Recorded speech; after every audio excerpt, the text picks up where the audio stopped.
संविदा एक कानूनी यात्रा। कानून केवल पुस्तकों में लिखे नियमों का संकलन नहीं है, बल्कि यह हमारे जीवन के हर पहलू को प्रभावित करने वाला एक जीवंत तंत्र है। संविदा अधिनियम 1872 भी ऐसा ही एक महत्वपूर्ण कानून है जो व्यक्तियों, व्यापार, रोजगार और आर्थिक लेनदेन को सुरक्षित और न्यायसंगत बनाने में अहम भूमिका निभाता है। संविदा एक कानूनी यात्रा एक ऐसी अनूठी कोशिश है जिसमें भारतीय संविदा अधिनियम की धारा 1 से 75 तक को उपन्यास के रूप में प्रस्तुत किया गया है। इस उपन्यास के लेखक डॉक्टर वेणुधर रौतिया हैं और इसमें कुल 25 एपिसोड होंगे जो संविदा अधिनियम के विभिन्न पहलुओं को कहानियों के माध्यम से सरल भाषा में समझाने का प्रयास करेंगे। यह उपन्यास विधि छात्रों के लिए अत्यंत उपयोगी होगा, साथ ही आम नागरिकों के लिए भी संविदा से संबंधित ज्ञानवर्धक सामग्री प्रस्तुत करेगा। व्यापारिक अनुबंध, व्यक्तिगत समझौते, रोजगार संविदाएं, धोखाधड़ी से बचाव, संविदा का उल्लंघन, हर्जाना और अन्य महत्वपूर्ण कानूनी अवधारणाओं को व्यावहारिक उदाहरणों के माध्यम से समझाया जाएगा। तो आइए इस यात्रा को शुरू करें। अब देरी न करते हुए चलते हैं एपिसोड 1 की ओर, जहां हम संविदा की पहली नींव को समझेंगे। आप सुनते रहिए हमारा उपन्यास संविदा एक कानूनी यात्रा। एपिसोड 1 एक वादा एक संविदा। धारा 1 से 2। गांव सत्यापुर में एक मशहूर व्यवसायी रामेश्वर लाल रहते थे। उनकी पहचान ईमानदारी और न्यायप्रियता के लिए थी। सत्यापुर का एक युवा अजय अपनी छोटी सी दुकान चलाता था, लेकिन वह अपने व्यापार को बड़ा बनाना चाहता था। एक दिन उसने रामेश्वर लाल से मुलाकात की और कहा, बाबूजी, मैं अपने कारोबार को बढ़ाना चाहता हूँ, लेकिन इसके लिए मुझे 5,000 रुपये उधार चाहिए। मैं वादा करता हूँ कि अगले 3 महीनों में यह रकम आपको लौटा दूंगा। रामेश्वर लाल मुस्कुराए, फिर गंभीर होते हुए बोले, बेटा, वादे और कानून में अंतर होता है।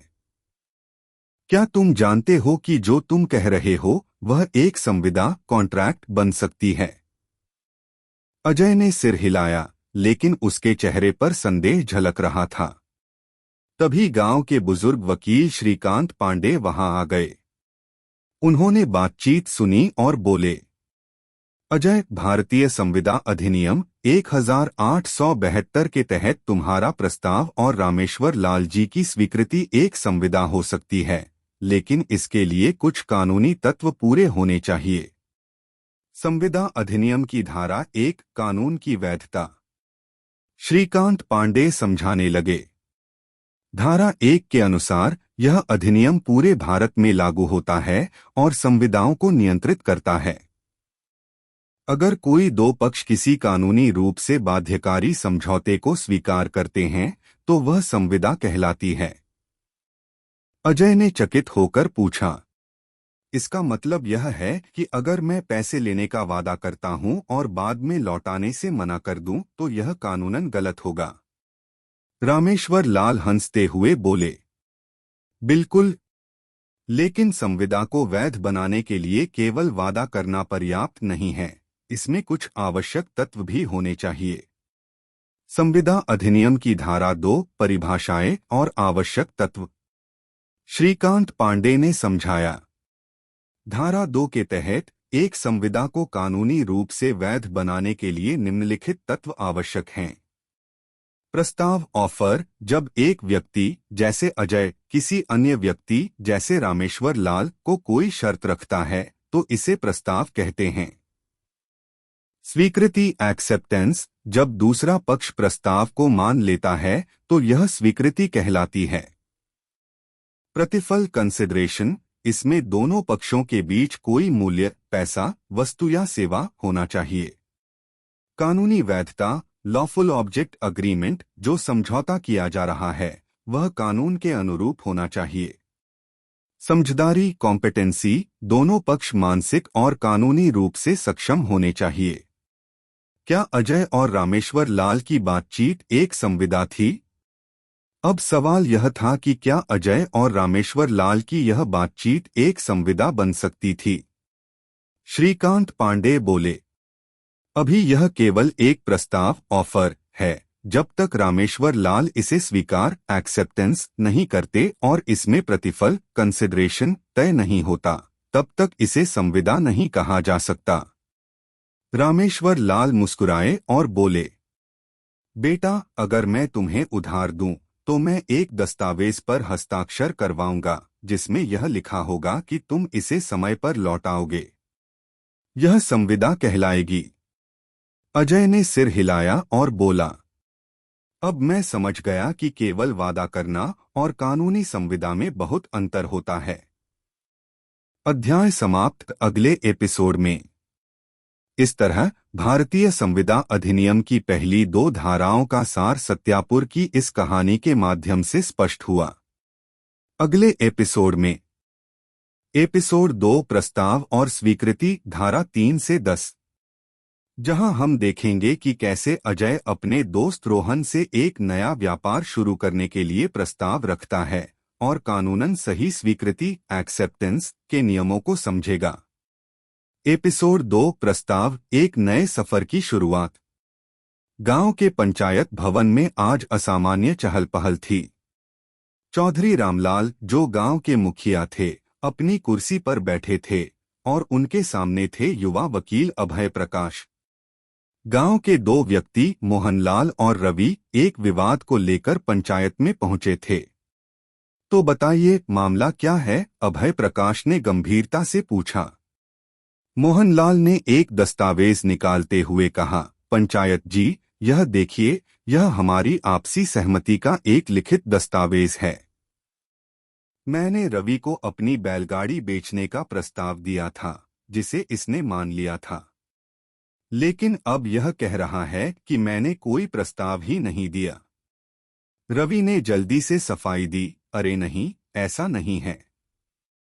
मैंने तो बस मजाक में हामी भरी थी। इसे कैसे संविदा माना जा सकता है? अभय प्रकाश मुस्कुराए, आप दोनों का विवाद असल में संविदा अधिनियम 1872 की धारा 2A और 2B से जुड़ा हुआ है। जब कोई व्यक्ति किसी दूसरे व्यक्ति को कुछ करने या न करने का प्रस्ताव देता है और दूसरा व्यक्ति उस प्रस्ताव को स्वीकार कर लेता है, तो इसे संविदा का निर्माण माना जाता है। संविदा अधिनियम 1872 की धारा 2A प्रस्ताव। जब कोई व्यक्ति किसी दूसरे को अपनी इच्छा जताने के लिए सुझाव देता है कि वह किसी कार्य को करने या न करने के लिए तैयार है, जिससे दूसरा व्यक्ति सहमति व्यक्त करे, तो इसे प्रस्ताव ऑफर कहा जाता है। संविदा अधिनियम 1872 की धारा 2B स्वीकृति। जब वह व्यक्ति जिसे प्रस्ताव दिया गया है इसे स्वीकार कर लेता है, तो प्रस्ताव एक वचन प्रॉमिस बन जाता है। अभय ने आगे समझाया, रवि, अगर तुमने केवल मजाक में हामी भरी थी तो इसे कानूनी रूप से स्वीकार्य नहीं माना जाएगा। लेकिन यदि तुमने गंभीरता से इस प्रस्ताव को स्वीकार कर लिया था तो यह संविदा बन जाती है। चौधरी रामलाल ने सिर हिलाया, इसका मतलब यह है कि संविदा तभी बनती है जब प्रस्ताव गंभीरता से दिया जाए और स्वीकृति भी उसी गंभीरता से दी जाए। अभय ने हामी भरी, बिल्कुल सही, और अगर स्वीकृति दी जाती है तो यह संविदा का आधार बनती है। रवि ने सिर झुका लिया, अब समझ आया, मैं मजाक में नहीं बल्कि सच में इस बैलगाड़ी को खरीदने को तैयार था। मैं अपने शब्दों से पीछे नहीं हटूंगा। मोहनलाल ने राहत की सांस ली और पंचायत के फैसले को स्वीकार कर लिया। सीख।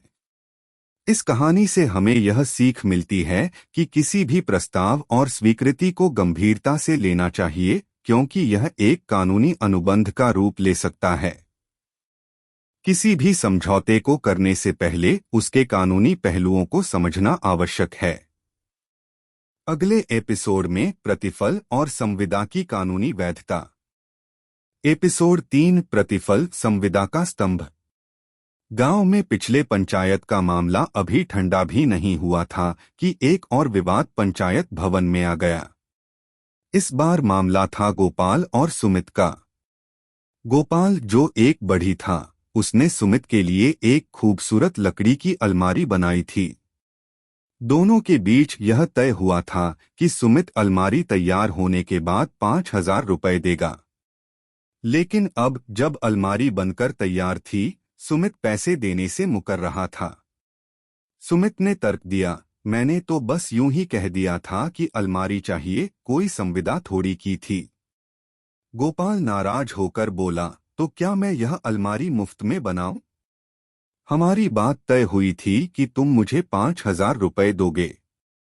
चौधरी रामलाल ने माथे पर हाथ रखा और फिर युवा वकील अभय प्रकाश की ओर देखा। बेटा अभय, अब तुम ही बताओ, इसमें किसका पक्ष सही है?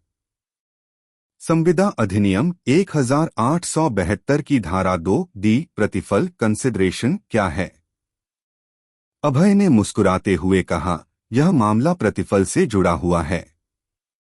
भारतीय संविदा अधिनियम 1872 की धारा 2D के अनुसार कोई कार्य करने या करने से बचने के बदले में यदि एक पक्ष दूसरे पक्ष को कुछ देता या वादा करता है तो इसे प्रतिफल कहते हैं। बिना प्रतिफल के कोई संविदा वैध नहीं होती। सुमित अब भी असमंजस में था। इसका मतलब? अभय ने समझाया, देखो सुमित, जब तुमने गोपाल से अलमारी बनाने को कहा और उसने मेहनत कर उसे तैयार किया, तो बदले में उसे कुछ न कुछ मिलना चाहिए। वह कुछ ही प्रतिफल कहलाता है। अगर तुम पैसे नहीं दोगे तो यह संविदा अधूरी रहेगी और गोपाल को कानूनी अधिकार मिलेगा कि वह तुम पर मुकदमा कर सके। क्या बिना प्रतिफल के कोई संविदा वैध हो सकती है? सुमित ने जल्दी से एक और सवाल किया, पर अगर मैंने गोपाल से पैसे की बात किए बिना अलमारी बनवा ली होती तो क्या वह तब भी संविदा मानी जाती? अभय ने जवाब दिया, अगर कोई संविदा बिना प्रतिफल के होती है तो वह सामान्यतः वैध नहीं होती। लेकिन कुछ अपवाद हैं, जैसे प्राकृतिक प्रेम और स्नेह के आधार पर किया गया अनुबंध। अगर माता पिता अपने बच्चों को कोई संपत्ति बिना प्रतिफल के दे रहे हैं तो वह वैध मानी जाएगी। कानूनी दायित्व के तहत किए गए अनुबंध। अगर कोई व्यक्ति किसी का ऋण चुकाने का वचन देता है तो यह संविदा भी बिना प्रतिफल के मान्य होगी। दान या उपहार के रूप में किया गया वादा। अगर कोई व्यक्ति किसी को दान देने की घोषणा करता है और बाद में मुकर जाता है तो कानून उसे दान देने के लिए बाध्य कर सकता है। फैसला। अब सब कुछ स्पष्ट था। सुमित ने अपनी गलती मानी और 5,000 रुपए गोपाल को देने का वादा किया। पंचायत ने फैसला किया कि आगे से गांव में कोई भी मौखिक समझौते को हल्के में नहीं लेगा और यदि संविदा होती है तो उसे लिखित रूप में रखना बेहतर होगा। सीख है, संविदा में प्रतिफल कंसिडरेशन अनिवार्य है। बिना प्रतिफल के कोई संविदा वैध नहीं होती जब तक कि वह कुछ विशेष श्रेणियों में न आती हो। किसी भी मौखिक अनुबंध को लिखित रूप में रखना विवादों से बचने के लिए बेहतर होता है। अगले एपिसोड में संविदा की कानूनी वैधता, कब कोई संविदा अवैध मानी जाती है। एपिसोड 4, संविदा की नींव, सहमति और अवैधता, sections 3 to 9 of Indian contract act 1872। गांव की पंचायत में आज फिर से हलचल थी। चौधरी रामलाल ने सभी को इकट्ठा किया था। आज का मुद्दा था सहमति और संविदा की वैधता। अभय प्रकाश ने अपनी किताब खोलते हुए कहा, किसी भी संविदा का आधार सहमति होती है, लेकिन हर सहमति से संविदा नहीं बनती। संविदा के लिए कुछ आवश्यक तत्व होते हैं जो भारतीय संविदा अधिनियम की धारा 3 से 9 में विस्तृत रूप से बताए गए हैं। धारा 3 संप्रेषण, स्वीकृति और प्रतिप्रस्ताव, कम्युनिकेशन, एक्सेप्टेंस, रिवोकेशन। गांव के ही रवि और मोहन की एक घटना को उदाहरण लेते हुए अभय ने समझाया।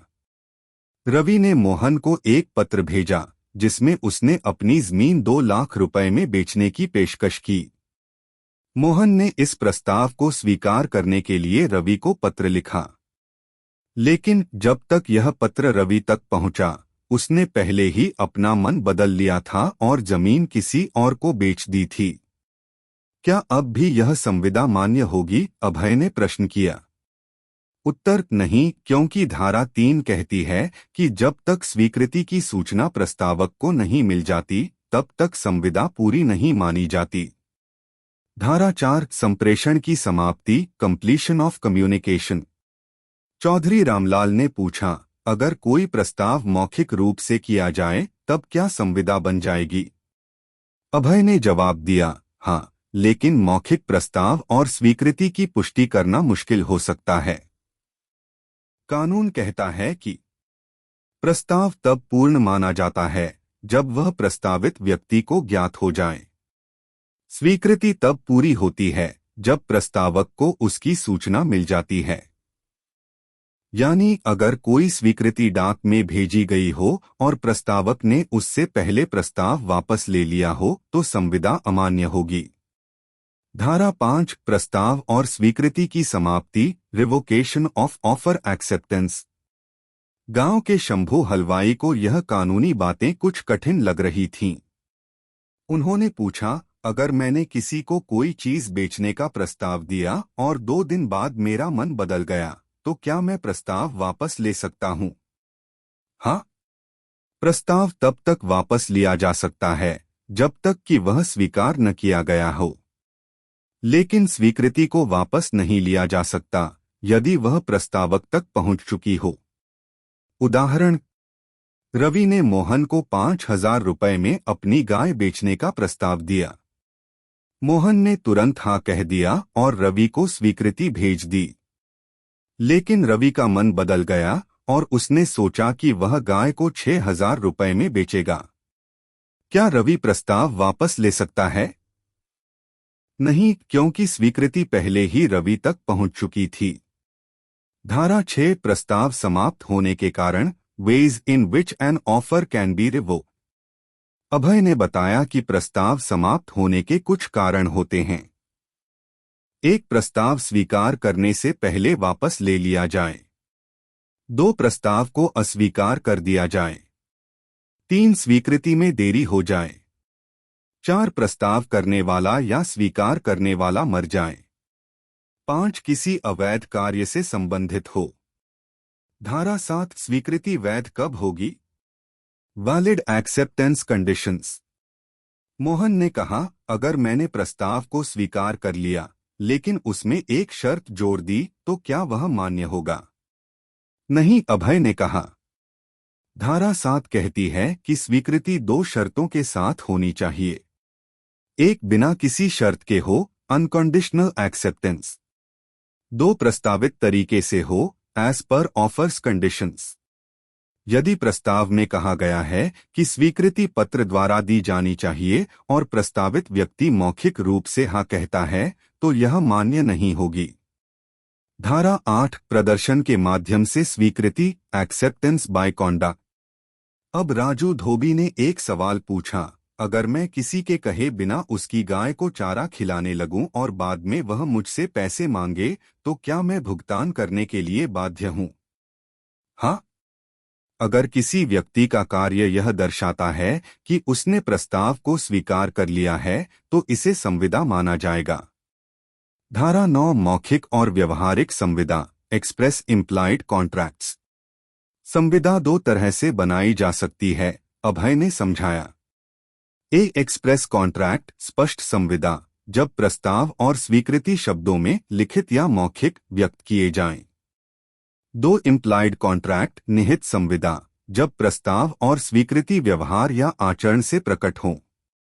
उदाहरण, अगर कोई व्यक्ति किसी रेस्तरां में खाना खाता है तो उसने मौखिक रूप से कुछ नहीं कहा, लेकिन यह एक संविदा मानी जाएगी कि वह बिल का भुगतान करेगा। पंचायत का निर्णय और गांव वालों की सीख। गंगाराम काका बोले, अब मुझे समझ आ गया कि हर प्रस्ताव संविदा नहीं होता जब तक कि वह वैध रूप से स्वीकार न कर लिया जाए।